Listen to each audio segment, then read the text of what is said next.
Have you ever known someone, or maybe even yourself, whose life just completely turned around because of one single book? It happens, yeah.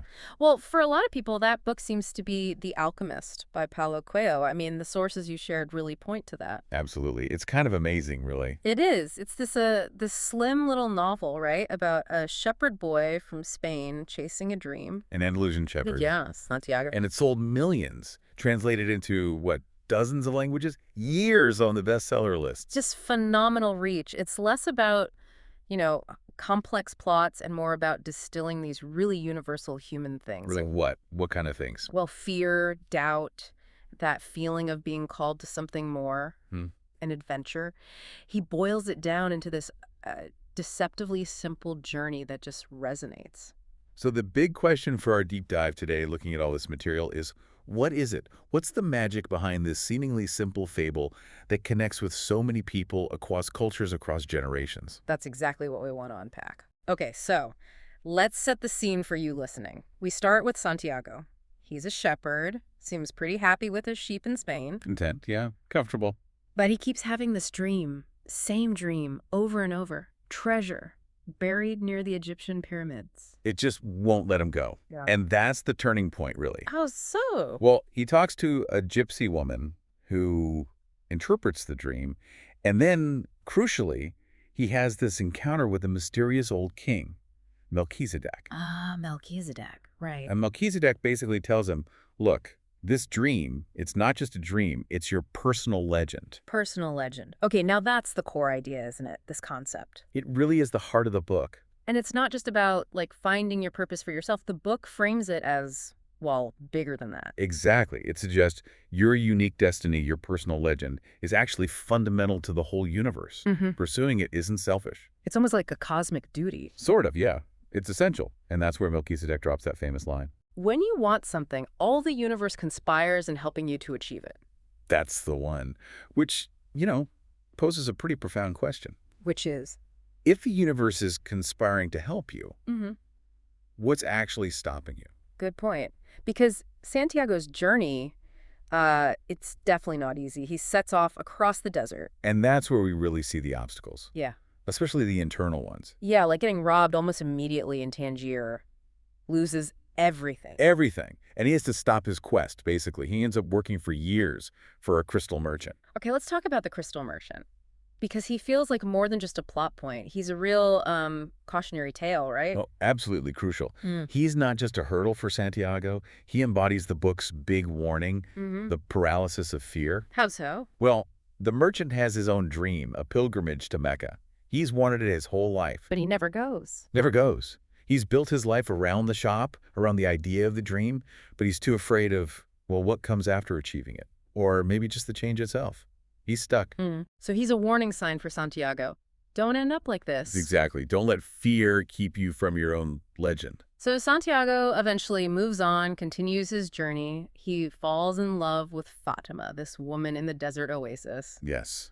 And then the big encounter with the alchemist himself. Right. And these encounters, these stages, they really help unpack the book's main themes. They do. One of the first big lessons for Santiago is learning to read what the book calls the language of omens. Omens, like signs from the universe. Kind of. He uses these stones, Urim and Thummim, that Melchizedek gave him.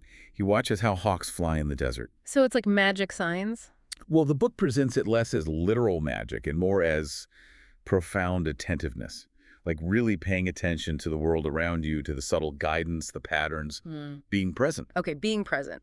That connects to another huge theme, which is fear. Capital F, fear. Definitely. Coelho really hammers this home. Whether it's the crystal merchant being afraid to live his dream or Santiago facing, actual physical danger in the desert. Right. Tribal wars, potentially dying of thirst. The argument is that the fear itself is the real obstacle. More than the danger, more than the circumstances. Exactly. That's the real dream killer. There's that quote. Oh, yeah. Tell your heart that the fear of suffering is worse than the suffering itself. Powerful stuff. Yeah. Makes you really examine your own fears. It does. And this focus on internal struggle leads us to the idea of alchemy, right? The title itself. The literal idea of turning lead into gold.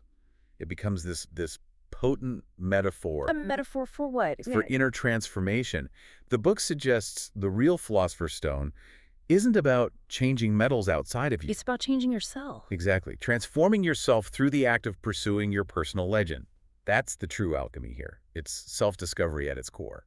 So the treasure isn't just the gold coins he dreamt about. Well, maybe partly, but the real treasure, the book emphasizes, is the journey itself, the sacredness of the journey. What he learns along the way. Precisely. The wisdom, the love he finds with Fatima, the resilience he builds, understanding his connection to everything. The soul of the world. Yes, that idea of a universal consciousness or life force. He gains all that because of the trials, not in spite of them. The process is the prize in many ways. That's a really appealing message. But like any massively popular book, The Alchemist isn't without its critics. No, definitely not. And it's fair to look at those critiques. One common one is that the philosophy is, well, maybe a bit too simple, perhaps even problematic. Yeah, the just believe in the universe provides idea. Some argue it kind of ignores real-world systemic barriers, poverty, discrimination, things that belief alone can't always overcome. That's a valid point. It can feel a bit like magical thinking if taken too literally, maybe. It can. And another critique you often hear is about the gender roles, specifically Fatima. Right. She finds her personal legend is Santiago, and she waits for him, faithfully waits in the oasis while he goes off to finish his quest. Which, to modern eyes especially, can seem quite passive. Her destiny is tied entirely to his. It's definitely a point of discussion. Yeah. And some just find the whole style, the allegory, a bit preachy.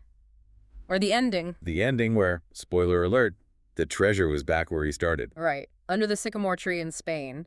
That ironic twist. Some find it maybe a little too neat, too convenient. It ties things up very tightly, yeah. Yeah. So the question becomes, for you listening, is it profound wisdom or is it just a pleasant platitude? And the answer probably depends a lot on where you are in your own life, right? What you bring to it. Absolutely. What resonates with one person might not with another. What I find fascinating, though, is how Paulo Coelho's own story seems to almost mirror Santiago's journey. It really does. It's quite remarkable. He wrote the book incredibly fast, didn't he? Yeah, like 2 weeks. He said the book was already written in my soul, just poured out. But then, it wasn't instant success. Far from it. No. It got rejected. His first Brazilian publisher actually dropped it after it sold hardly any copies, like under 1,000 initially. Just like Santiago getting robbed and having to work for the crystal merchant. A major setback. But Coelho didn't give up. He persevered, just like Santiago, found another publisher. And then the English translation happened, and boom, global phenomenon. It really took off. And he did some unconventional things too, didn't he? Like with piracy. Oh yeah, that's wild. He actively embraced it. Set up his own website, Pirate Coelho, offering free digital copies of his books. Why would he do that? Seems counterintuitive. His belief, very much in line with the book's philosophy, was that it would act like an omen, spreading the word, and ultimately increase legitimate sales. And did it. Apparently in Russia, after he did that, sales jumped massively from like 1,000 to 100,000, then 1 million in a couple of years. It's extraordinary. Challenging conventional wisdom there. He lives by his own omens too, apparently. He has this ritual. The white feather. Yeah, he won't start writing a new book until he finds a white feather in the first few months of an odd-numbered year. It shows that same trust in the universe, in the signs that he writes about. It does. And maybe that's ultimately why The Alchemist has such enduring power. It taps into something universal. What do you think that is? That deep-seated longing we all have, maybe. Yeah. That feeling that there's something more we're meant to do or be. And it kind of reignites that belief we had as kids, doesn't it? That anything is possible. Before, as the book says, a mysterious force begins to convince us it will be impossible. Exactly.